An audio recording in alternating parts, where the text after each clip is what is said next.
Bonjour à tous et bienvenue sur The Seed, l'émission consacrée aux nouvelles technologies et à l'environnement. Je m'appelle Megan et voici Tristan. Bonjour à tous. Alors nous allons être vos hôtes pendant toute la durée de l'émission et on a pas mal de choses à vous dire. D'ailleurs Tristan, il me semble que tu as un truc sympa. Tout à fait. Aujourd'hui, je vais vous présenter un petit projet de deux étudiants américains qui ont repensé l'extincteur pour éteindre les flammes avec du son. Oui, et moi je vais continuer par la suite à vous parler au niveau de Dubaï. Alors ça sera pas pour les vacances malheureusement, mais parce qu'ils ont réussi à faire tomber la pluie avec des drones. Je vous en dirai plus un peu plus tard. Mais avant toute chose, il me semble aussi que tu as quelque chose avec de l'eau. Tout sur à vos fait. brelages. Tout à fait. On va voir comment une autre entreprise a réussi à repenser entièrement la bouteille en plastique en supprimant le plastique de sa conception. Je pense qu'il est temps pour nous de vous annoncer le concept de l'émission. C'est très simple. En fait, d'abord, on vous énonce une petite actualité du moment et par la suite, on vous propose d'en discuter au travers du chat. Alors, s'il y a des personnes qui sont là actuellement, n'hésitez pas à nous faire signe. On a hâte de vous connaître et de savoir qui vous êtes. Et si vous êtes prêts et que nous, on est prêts, je pense qu'on peut partir sur la première chronique. C'est parti.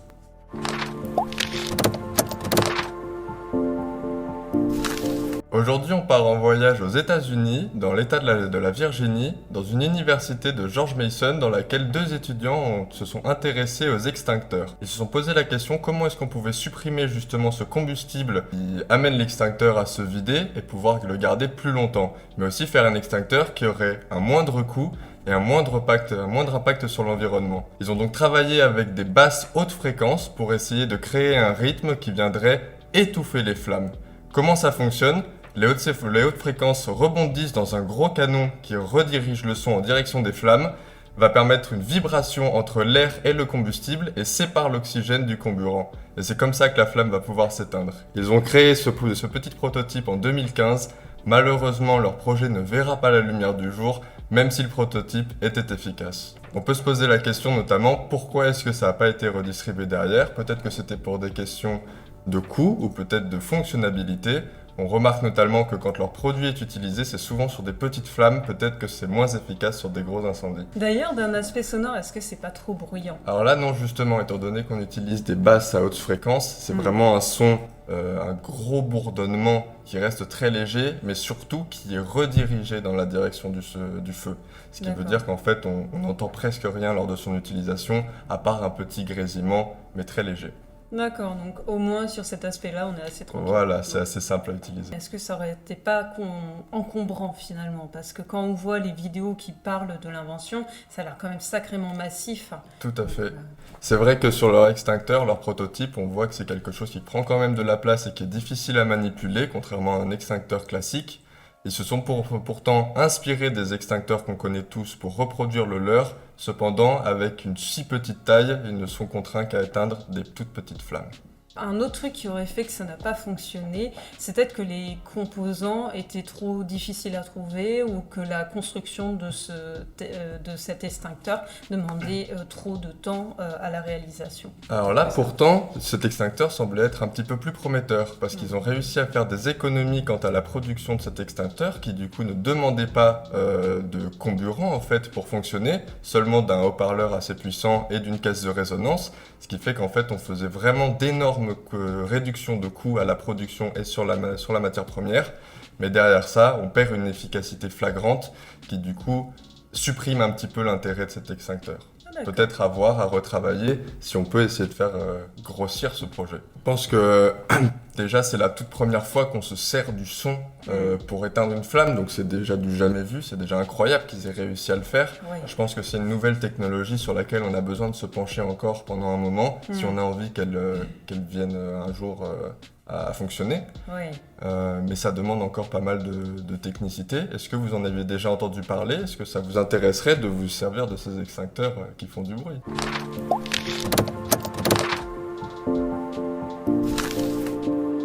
Alors, moi de mon côté, je vais vous amener du côté de Dubaï. Cette fois-ci, on va parler de pluie. Et oui, parce que cet été, à Dubaï, ils avaient vraiment très chaud. Alors, je sais pas pour vous, mais moi, personnellement, à partir de 30 degrés, je suis en PLS à côté de mon ventilateur, mais imaginez 2 secondes, 50 degrés. On cuit, littéralement on cuit. Et c'est le problème qu'ils avaient, et ça fait d'ailleurs plusieurs années qu'à Dubaï, ils ont des températures très élevées. Donc pour régler ce petit souci-là, ils ont décidé d'utiliser un procédé qui n'est pas récent, mais qu'ils ont innové. Ça s'appelle l'ensemencement des nuages. Alors c'est un procédé qui existe depuis les années 60 environ, sauf qu'à l'époque, on utilisait de l'iodure d'argent.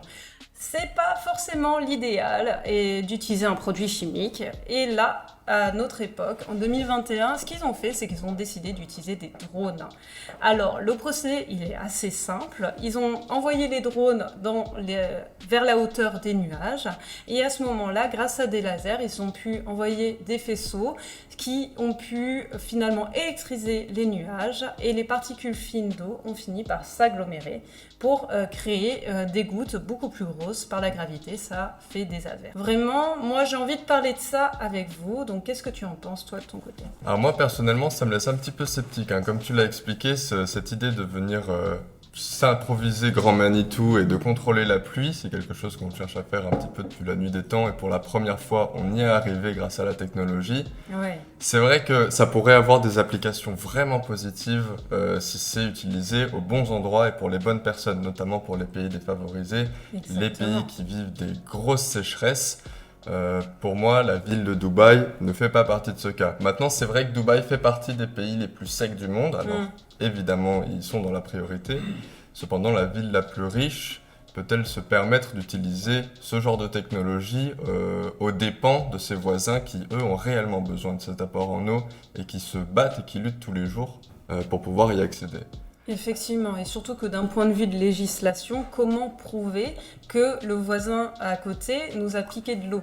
Tout à fait. C'est assez compliqué finalement. C'est vrai qu'aujourd'hui, il n'y a pas encore de loi qui s'applique sur l'eau qui n'est pas encore tombée du ciel. Donc la pluie n'appartient encore à personne finalement. Donc comment Dubaï peut s'approprier le droit d'utiliser finalement cette eau et de ne pas la redistribuer à d'autres? Exactement, et puis ça pose un problème d'un point de vue climatique, parce que si l'eau naturellement devait tomber à une certaine zone géographique et que du coup elle se retrouve déviée, ça pourrait avoir des répercussions assez dramatiques quand on y pense. Tout à fait. En plus de ça, on a vu aussi qu'à travers le temps, l'eau, ça a été une des denrées les plus rares et une des plus précieuses. Les guerres ont souvent tourné autour de l'eau et ça continue encore aujourd'hui, surtout dans des pays comme ceux-ci. Si on commence à utiliser l'eau comme un moyen de pression, c'est fini. Oui, ça va être très compliqué à gérer là-dessus. Donc, à voir finalement si de ce côté-là, d'un point de vue géopolitique, ils arrivent à régler ça. Moi, ce que j'ai envie aussi d'aborder, c'est les aspects positifs. C'est que d'un point de vue de réchauffement climatique, ça a deux aspects primordiaux. Premièrement, ça va permettre justement de faire tomber la pluie dans des zones arides. Donc, ça, c'est plutôt pratique.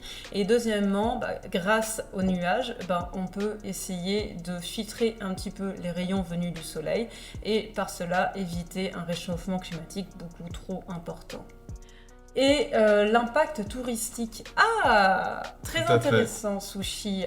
Oui, effectivement. Est-ce que c'est vraiment très intéressant d'un point de vue touristique? D'ailleurs, ça, il faut en parler. C'est que au JO de Pékin en 2008, ils ont décidé d'utiliser une méthode d'ensemencement des nuages afin de les éloigner.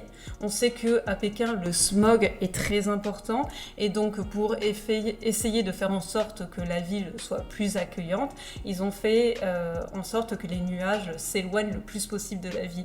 Donc, effectivement, c'est quelque chose, un aspect touristique qui est très important. Alors, Sushi nous dit « Empêcher la pluie de tomber en Écosse quelques semaines pour faire venir des touristes ». Ah, je pense qu'il y a beaucoup de pays qui seraient intéressés, ouais. Ah, c'est clair que ça peut être intéressant, forcément, si on se met à maîtriser un petit peu le climat sans pour autant modifier complètement sa structure. Ça peut être intéressant justement de pouvoir offrir des jours de beau temps aux pays, par exemple, qui vivent trop souvent sous la pluie et les nuages, et à l'inverse, pouvoir offrir un petit peu de fraîcheur à ces pays dans lesquels il fait trop chaud. C'est clair que ça pourrait non seulement relancer les zones touristiques, mais également toute l'économie à l'intérieur de cette zone. Oh oui. Après, il faut voir, je sais pas pour vous, mais moi, l'Angleterre sans pluie, j'ai l'impression qu'il manque un truc. C'est clair que c'est bizarre, ce serait trop beau pour être vrai. Ouais, c'est ça.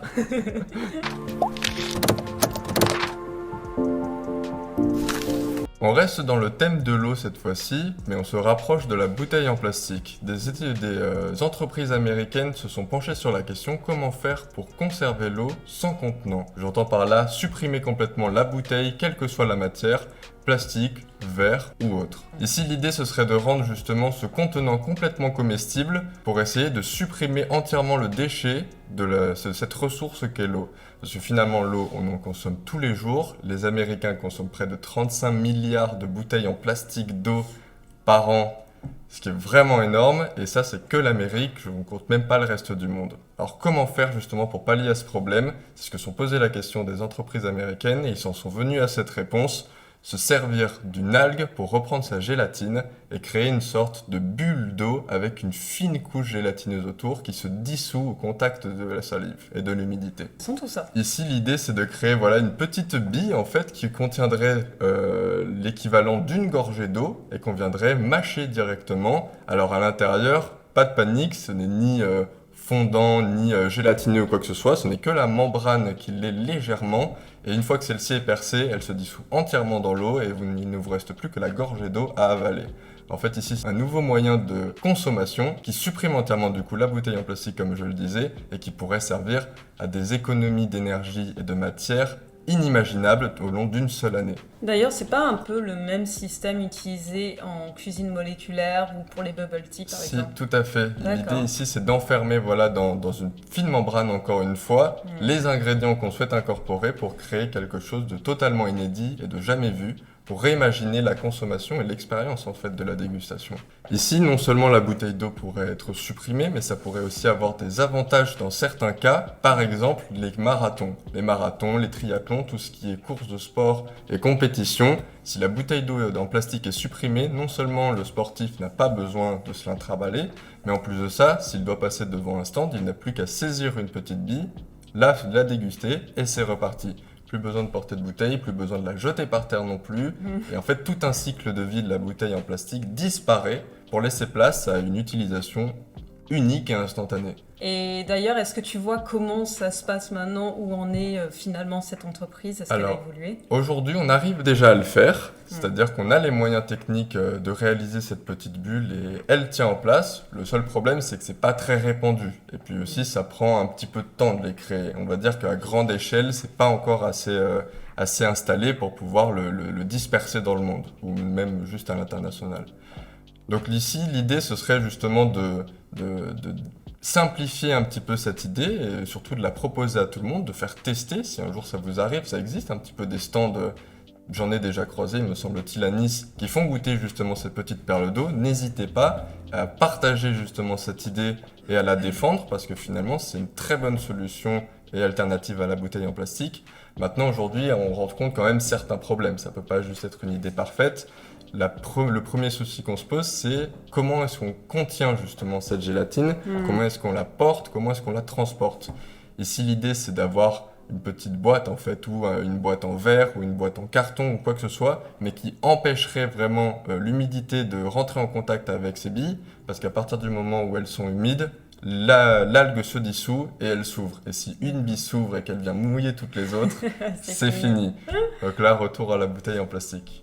Oui, c'est justement une question que j'allais te poser, c'est comment faire pour l'emballage, parce que moi je pensais aussi à un autre truc, c'est que dans les supermarchés, tu peux pas poser la bille directement. C'est clair, il y a plein de soucis qui se montrent à ça, parce que même quand on oublie l'humidité, il y a la question de l'hygiène, s'il y a des petites poussières, des bactéries qui viennent se poser là-dessus, c'est vraiment pas intéressant et on n'a pas trop envie de boire ça, ni même de le toucher, ce qui est assez logique. Donc forcément, si un jour on en vient à consommer l'eau de cette façon, il va falloir penser à un bon système de transport de ces billes, mais du coup qui ne soit pas non plus trop polluant, parce que si on doit recréer une boîte en plastique pour porter ces billes, finalement la bouteille en plastique n'aura pas vraiment disparu, donc c'est assez compliqué. Disons qu'on a le moyen technique de transporter de l'eau sans bouteille, mais il faut trouver le moyen de transporter cette bille pour pas qu'elle se perce jusqu'à sa destination. Et quel est le procédé finalement que eux ils ont mis en place? Parce qu'ils ont dû y réfléchir. Est-ce que c'est biodégradable? Est-ce que c'est en plastique? Pour l'instant, ils n'en ont pas encore fait, étant donné que ça n'a pas encore été commercialisé.